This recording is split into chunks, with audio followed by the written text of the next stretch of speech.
There we go.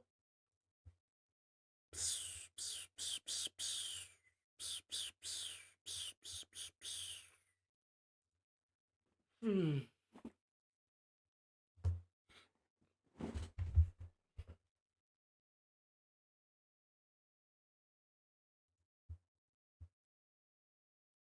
Oh man, this is so unfortunate.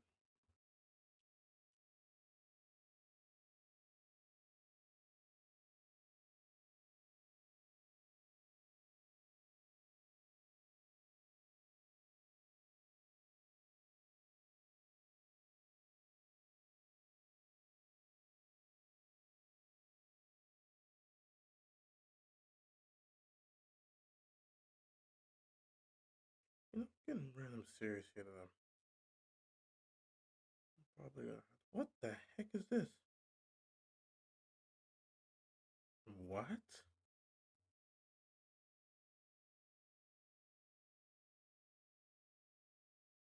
What the what? Oh, okay. Once again, having problems. Yeah, I don't know what I'm gonna do. I don't know what I can honestly do. It's nothing I can do on my side. Look at this. I'm actually watching this. This is terrible. Oh my god. I can actively see it here. It's just bad. It's so bad. And there's nothing I can do about it. It's so bad. Oh my goodness.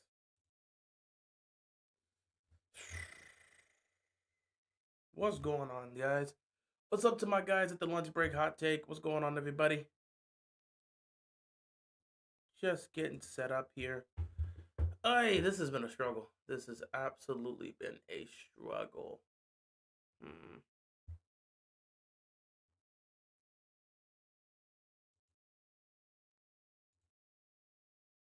I'm having some problems as of recently.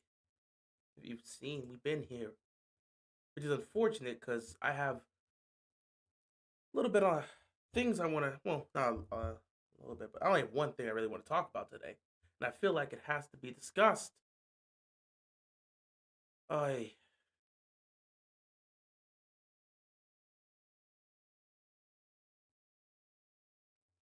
Let me see how things are looking here. I think that's the best way to go about it. If I can take a look here, I got a chance for something.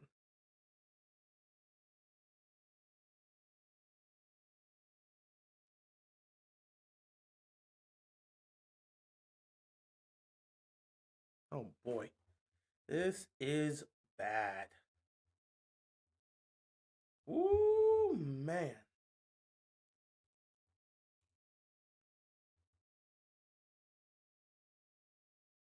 Actively watching this.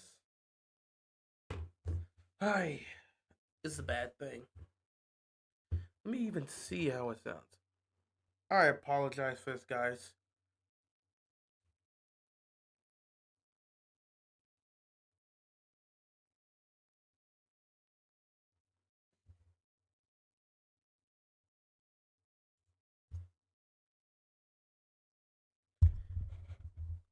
Hi.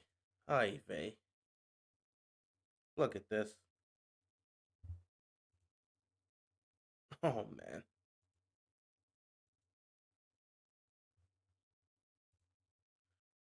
Oh, this is awful. This is awful.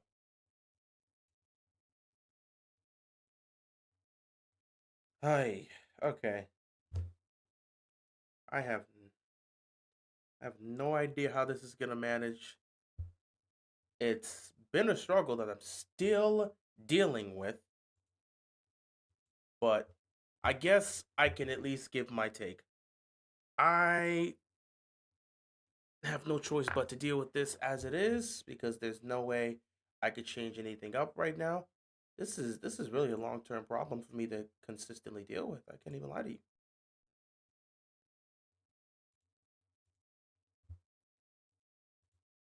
Ah, man. This is rough. This is rough.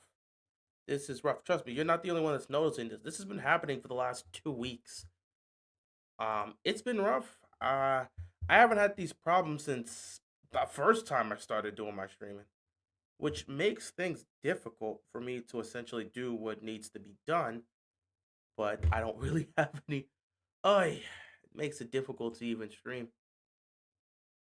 Yeah, we might. Oh my god, look at this. Yeah, we might be gone for a while. I'm not gonna lie. If this is a consistent thing, we might just be gone for a while, and ain't gonna be able to do what we normally do here. But you know what? It's fine. We're gonna try to battle through it tonight because I know there's a lot of conversations. Yeah, the sound is good. I'm glad that the sound is good. I've been having my god, I've been having these issues with my stream for like the last week and a half, which is so problematic and it makes things so difficult. It's literally an issue I've been having for like the last week and a half, and I've been trying to get that fixed. Definitely got to call my network provider because I can't have this be a consistent thing. But you know what, guys? We're gonna fight through this. You know what? Nah, I don't think it'd be able to work out because we're already having problems here. Adding different graphics to this is already gonna be an issue. But you know what? We're gonna fight through this today. We are gonna fight through this today because this is a conversation that needs to be had. As long as you guys can hear me, we're gonna be good. As long as somehow this network survives, we're gonna be good. But this is an issue. I'm gonna see if I can try to get this done at least by, I want to say at least by the end of the week, if we could get this situation figured out. If not, it's gonna be problematic moving forward. But yeah, it's something that's been happening last week and a half, and it's been so difficult. But you know, we're gonna fight through it. Not gonna complain, not gonna worry about it. We just have to deal with it today, and we just gotta move forward however we can. So, um, yeah, I'm using, yeah, I'm using OBS, which again, it's my network because we've been having network problems over here for like the last week and a half. So my stream is fine. OBS has been working well. It's just my network specifically, which I've been trying to talk with my network provider for that because it's not even just a thing that's been happening with my service here. It's just the service on my computer, service on all my devices. It's been problematic. The network here in my area has definitely taken a blown over the last week. I don't know if something happened in regards to that, which I should call, but it's just been an issue that we've been having in this area for the last week and a half. So it's something we gotta get fixed. But you know, we're gonna fight through it. We're gonna fight through it. As long as you guys can hear me, we can still get some of these takes off. So we're gonna fight through it. We're gonna have our discussion here. Welcome everybody. I appreciate you guys tuning in for this messy stream. This reminds us of the old days. When we first started streaming, we were having these problems. Reminds me of the old days of the graininess of the stream and the inconsistency of the stream. So it really takes me back to my first time of doing this when everything was inconsistent and you could barely see me or even hear me. So it's a callback in the worst possible way. But we still have a job to do. We still have a topic to discuss, and there's no way we can ignore what has happened today in regards to a certain conversation or a certain statement that was made by one John Harbaugh. Because I want to bring this to the table. We were talking about this yesterday during the game. The Ravens offensive line is so bad. The Ravens offensive line is terrible. It's mostly their guards, but we can't pretend it's not the entire offensive line as a whole that hasn't had problems. Stanley is still solid, but the constant issues with him consistently dealing with injuries makes it tough for him to be great. Rosengarten has taken a step back from what we saw last year, so that's problematic. Linderbaum has had his moments of poor play, which is not good for him to have on a contract year. Normally, those three guys have been solid. They haven't been the main issue, but they have had their own stinks of poor play. The main issue with the offensive line comes with your offensive guards. Andrew Voorhees has been awful. He has played terrible. He has gotten manhandled. He has gotten beat. It has been horrible watching Andrew Voorhees play. That's just the fact of the situation. The fact of the situation is Andrew Voorhees has been terrible. With Daniel Faalele, I don't think Daniel Faalele's been terrible. I think it's far worse than that. See, when you have a player that's playing bad or just, just playing poorly, they're playing terrible, you can at least look at that and say, you know what? They've got to perform better. They've got to be able to handle the pressure that's coming from them. They've got to be able to block more effectively. With Andrew Voorhees, he's playing terrible. He has to do a better job of blocking. He cannot consistently get beat over and over and over again. With Voorhees, we can pinpoint the issues of him getting manhandled consistently. That is an issue. He's playing bad.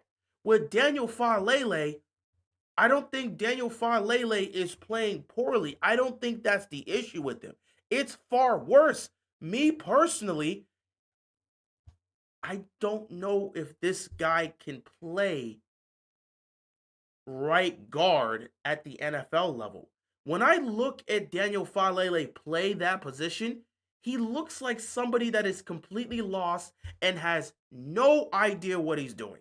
He looks completely lost out there. He doesn't even look like he belongs on a football field.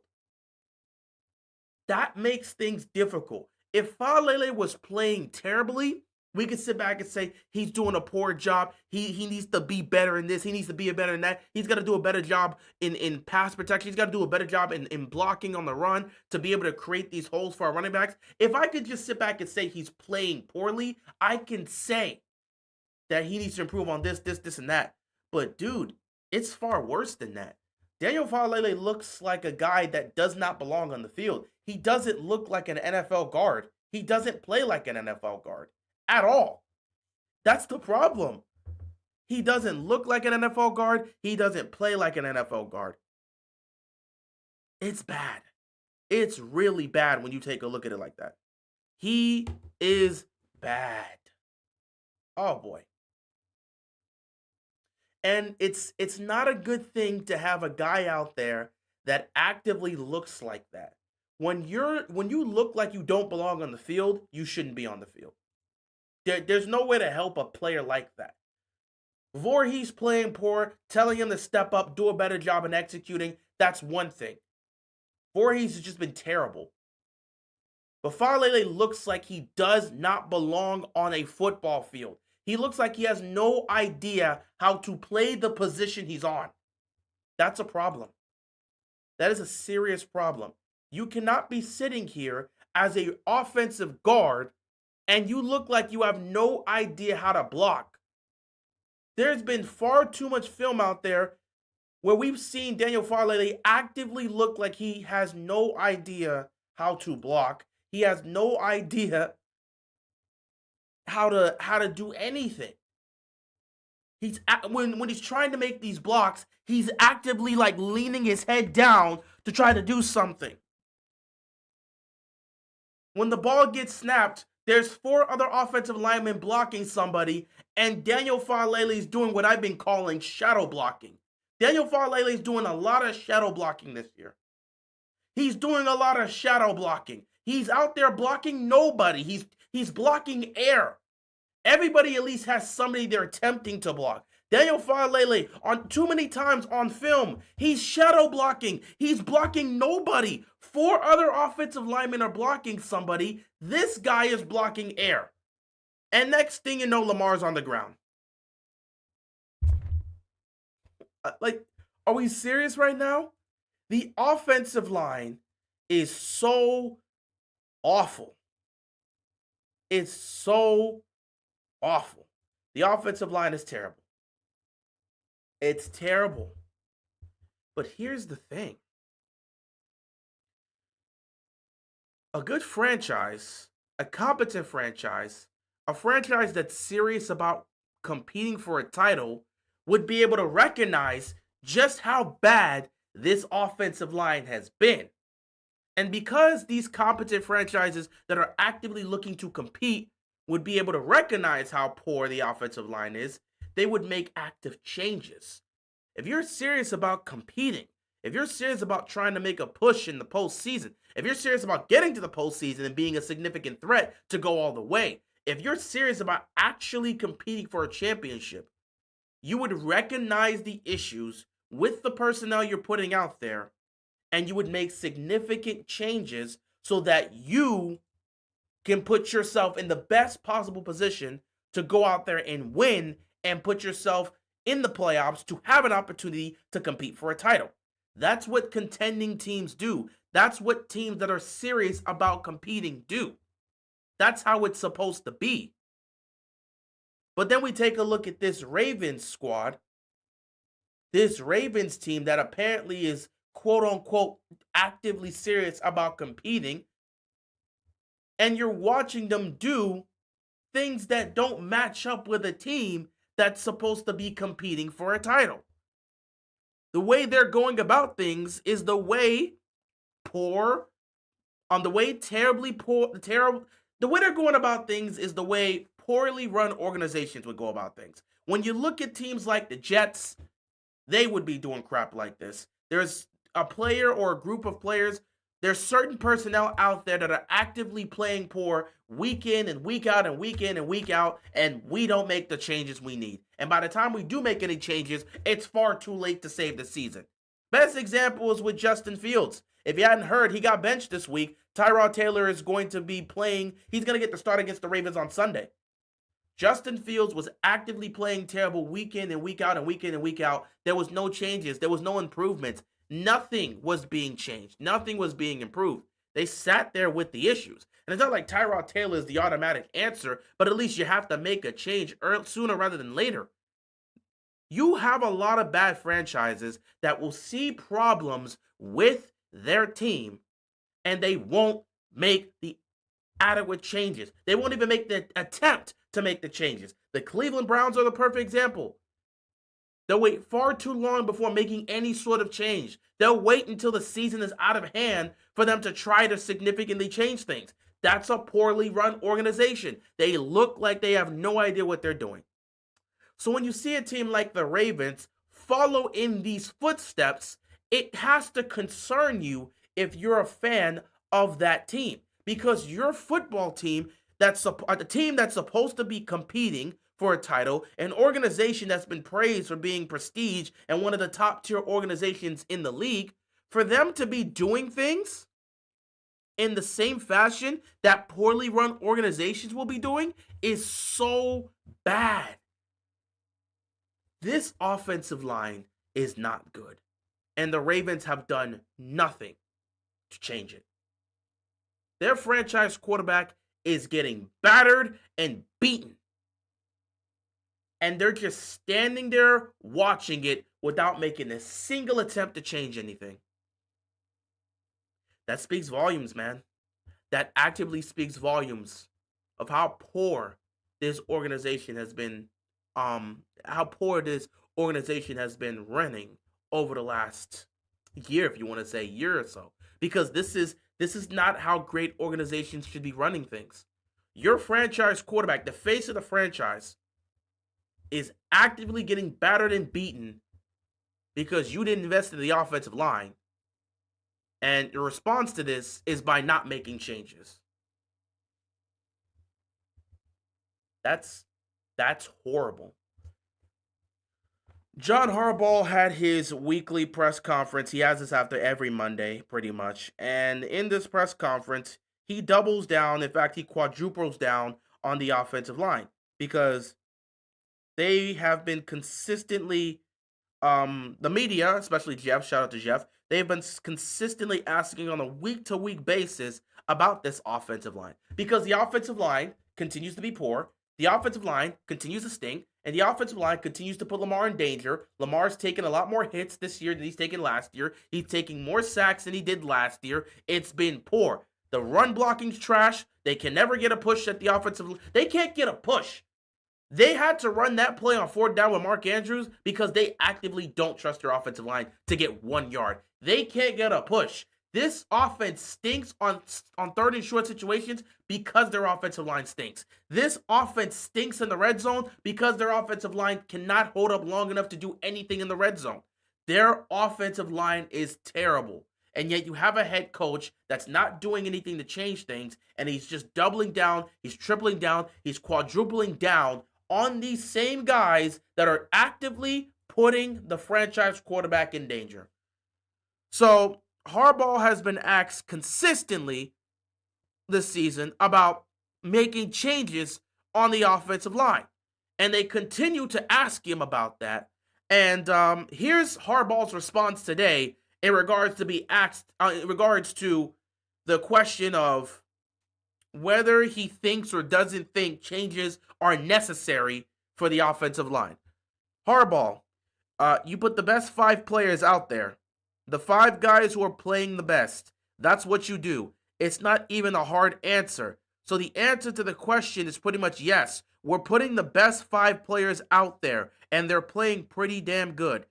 Can they play better? Sure. And you evaluate it play by play. Every single position you evaluate it, play for play. And some plays are great. Some plays are good. Some plays need to be better, and we want them to be better. And you try to improve on them. So that's how it goes with every position. And there are always going to be areas that from one game to the next can play better. So that's how it works. You put your team out there and you compete. That's what we've been doing. So all of our guys, including our offensive line, fight and compete and get after it. And that's what those guys are doing too. So none of our positions are perfect, and they're not perfect either, but they're trying to be. So we put our best group out there and we fight. That's what we do. What a complete load of garbage. You put your best 5 players out there. You expect the fans to believe that Daniel Faalele is the best of the best that you have on this team. Really. I will throw you an olive branch here. Let's play both sides. Let's play the side of John Harbaugh being full of crap, which is pretty much what he is. John Harbaugh really should be, he should be a politician, man. He should go into politics when he decides to retire from an NFL coach because he does such a fantastic job of not really answering the questions, and he does such a great job of dodging the question and not quite answering the question. And he has that same aspect that many politicians have when you start grilling them about certain topics. They get a little snippy, and you start seeing it with their answers. Harbaugh would be great in politics. He would be great in politics. He would be absolutely great in politics because he always gives these political answers.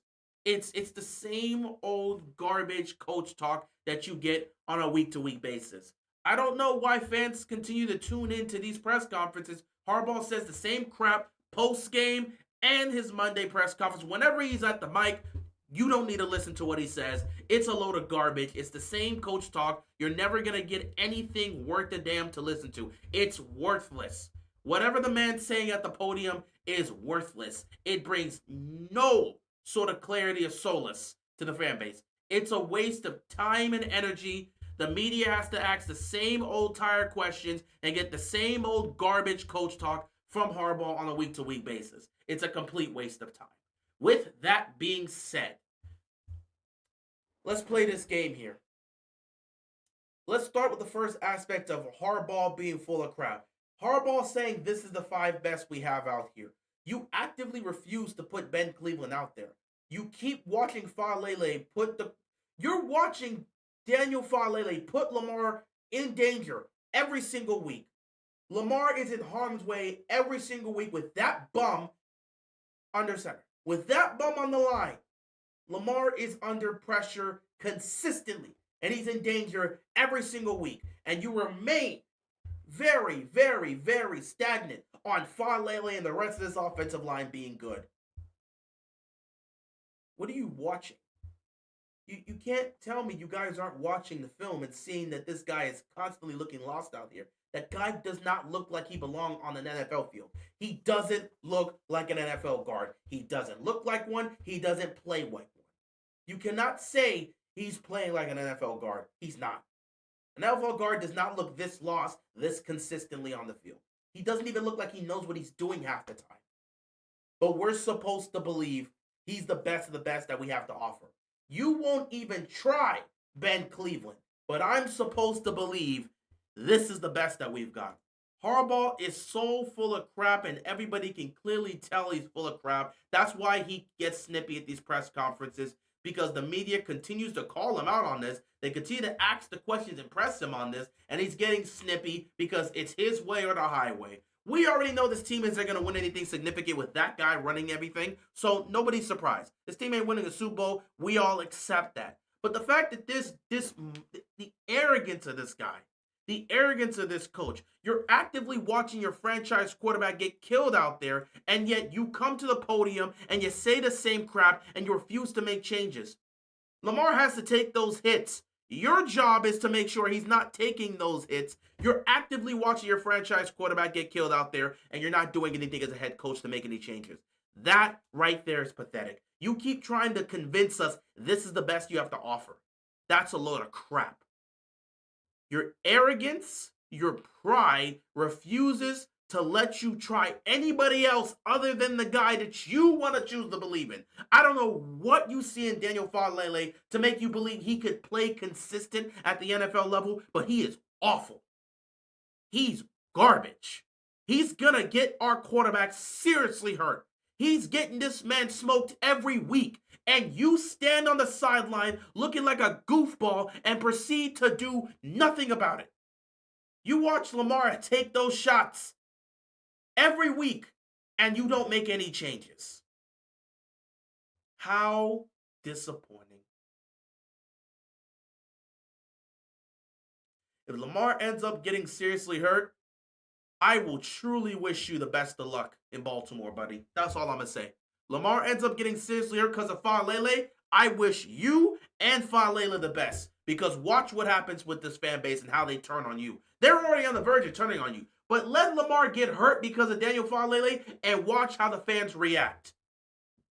Oh, you thought the hostility was real when it came to Greg Roman? Let Lamar get hurt because of Daniel Faalele and watch how the fan base reacts. So that's one aspect of this whole situation. Let's take a look at the other aspect, because I think the other aspect is very interesting when you look at it. Let's say John Harbaugh's right. Let's give our head coach the benefit of the doubt. We don't know what's happening there. We don't know what's going on in those practices. We don't know what's happening.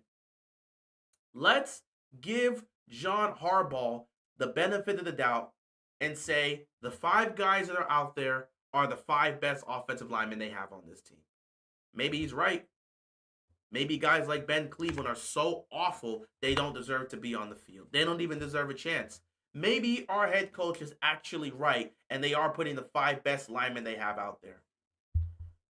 If that is truly the case, if those 5 guys are the best 5 offensive linemen we have, if that is really the case, then Eric DeCosta needs to be held full responsibly. He needs to be held responsible. He has to take full responsibility for this. He needs to be held responsible because this right here would be full-on malpractice by a GM. If I was to believe what Harbaugh is saying, in that these are the best 5 we have on this roster, if that is truly the case, EDC has to be held responsible. No matter how you feel about it, no matter how you feel about him personally, if these are the best 5 offensive linemen we have on this football team, if what John Harbaugh is saying is true, and that these are the best 5 guys we have on the line, then Eric DeCosta completely failed this offseason and should be held full responsible. He should be held fully responsible for what's happening right now. Because this is malpractice at the highest level. You don't protect your franchise quarterback. You don't get... EDC, 2 years ago, chose to move off of several veteran offensive linemen. One of those guys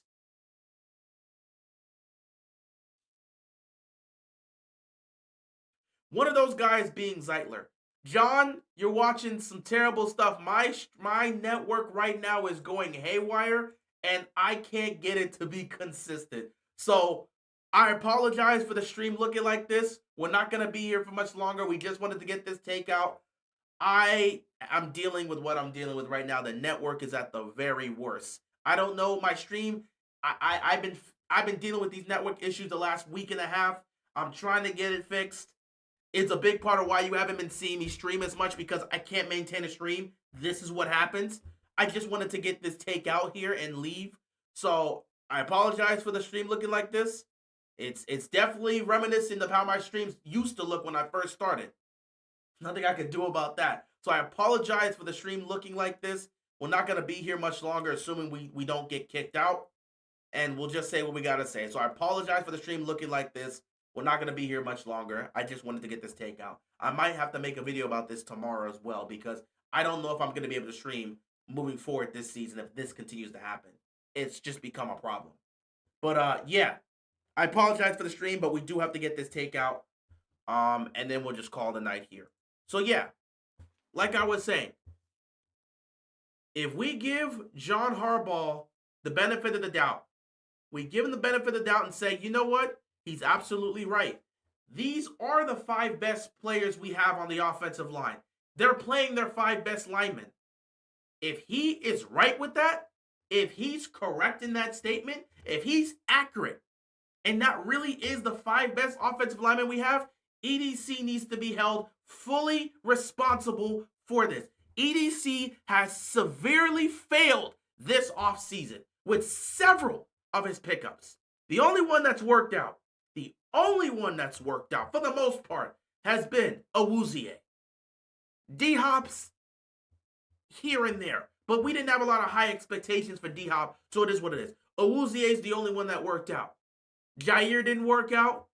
You wasted a bunch of money for no reason to sign a backup quarterback that doesn't fit with what you have here. Cooper Rush is on the team for God knows what reason. He's failed. He failed to upgrade the offensive line. He's failed to really get you a quality backup. In fact, he should have never let go of Tyler Huntley. You spent all that money to bring in Cooper Rush. That was a failure. The Jaire signing was a failure. A lot of this offseason was a failure. You didn't build the trenches. Both the offensive line and the defensive line is soft. You failed. EDC failed at the highest level. But you got a bunch of safeties. Congratulations. He failed. If what John Harbaugh is saying in this press conference today holds up, if what he's saying is actually true, EDC has failed at the highest level. This is a serious form of malpractice, and he needs to be held responsible. Because there's no way you look at that offensive line, you watch your quarterback under duress, and you don't do what you need to do to make sure he has the best of protections. This is the type of crap that ends careers. This is the type of crap that poorly run franchises pull all the time. If this is the five best offensive linemen we have, EDC is responsible for everything that's happening right now. If I get seriously hurt, it's going to be on EDC. 2 years ago, he moved off of several veteran offensive linemen, one being Kevin Zeitler. And to this day, we have not recovered. He chose to actively move off of Kevin Zeitler with no plan in action to get a really, really good replacement. We go from Kevin Zeitler to Daniel Faalele, and we haven't recovered since. That's what EDC did. 2 years ago, he got rid of the veterans on that offensive line to try to go younger. He quote-unquote had a plan. We gave him the benefit of the doubt. We sit here 2 years later. That plan has completely failed, and your quarterback is consistently under duress because your offensive guards, both Voorhees and Faalele, stink. And your quarterback is consistently under duress. And your boneheaded head coach refuses to make changes. And if what he's saying is true, those are the best five guys we have, then EDC has failed at the highest level and needs to take responsibility. Because he's been awful this entire offseason. He's failed from top to bottom. I don't care what you have to tell me. You failed to fix this offensive line. You failed to protect your franchise quarterback. So, however you look at this, however you look at it, either John Harbaugh's full of crap and his pride is causing him to not make changes, which could cause Lamar to be compromised, which will be definitely held against Harbaugh, or Harbaugh's telling the truth, and EDC's the one at fault because he didn't bring talented offensive linemen to this damn team. And this is the best we got to work with. Someone's going to have to be held responsible for this crap offensive line. That's all I got to say. Someone's going to be held. We're going to discuss this a little bit more. I'm probably going to have to make a video because I cannot speak on stream right now with the way the stream's looking. This is problematic and you guys can clearly see it. I apologize for this quality. We're probably going to have to make a video about this week. Stay tuned for that. And I will continue to work on this network because this is just something that we can't have happen. This ain't the old days when we used to make streams and it looked like this. We've gone past this. My network has been having problems the last week and a half. We are going to look to get this fixed. If not, I just can't stream. So we'll work on it. But that's pretty much it for me here. I'll take a couple look at these comments and I'm gonna get out of here and try to continue to work on this network. KT, you asked, what's my honest take on how far the Patriots will make the playoffs? Will make it in the playoffs, considering May has no playoff experience. I don't think you have to have playoff experience to go far. I mean, it's a team game. Playoff experience can definitely be great. It can definitely help you out because you know what you're doing. You've been here before, but it doesn't mean that you can't go the distance if you have no playoff experience. Tom Brady didn't have playoff experience his first time in the postseason, and they went on to win the Super Bowl. Patrick Mahomes got to the AFC title game his first year in the postseason. Like, you can go far in the playoffs. Now, for the Patriots, I'm still trying to gauge how great the Patriots are. And right now, when you take a look at the AFC, the two best teams have been the Patriots and the Broncos up until this point. So it feels like we could be on a crash collision course to it being an AFC championship game in Denver between the Broncos and the Patriots. We might have a matchup like that. But I don't know. In terms of how far the Patriots will make it in the playoffs, I truly don't know. But I think if they get a favorable matchup in the wild card round, they could win.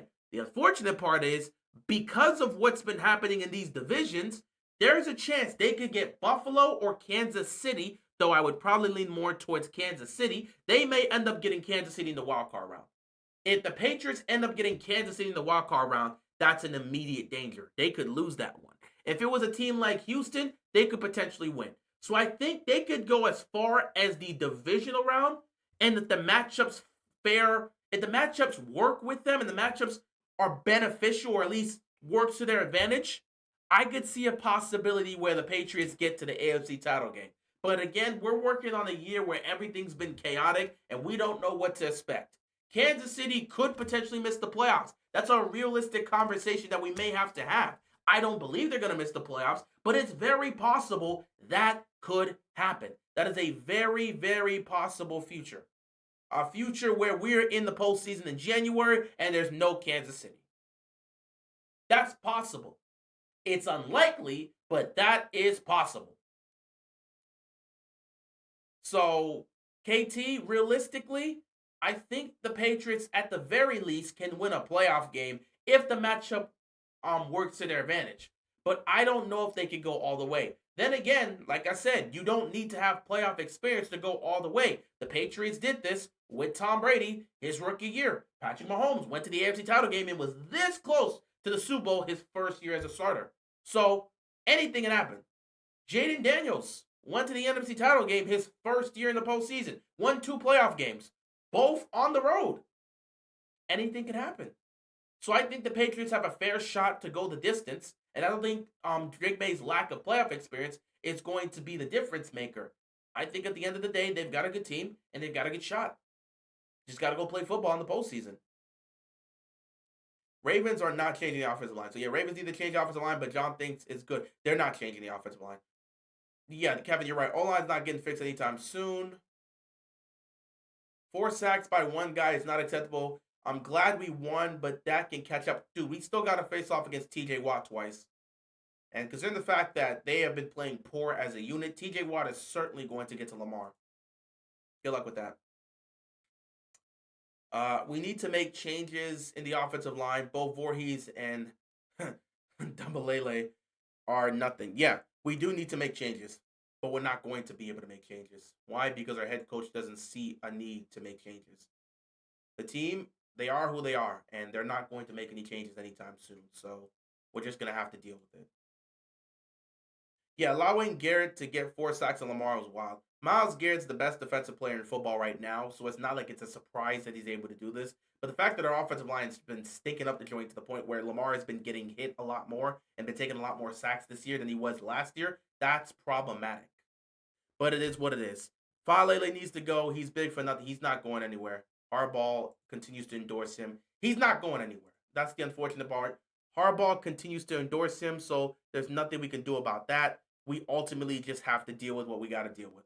It's not fun. It's not cool. It's unfortunate, but this is the reality of the situation, and we just have to deal with it however we can.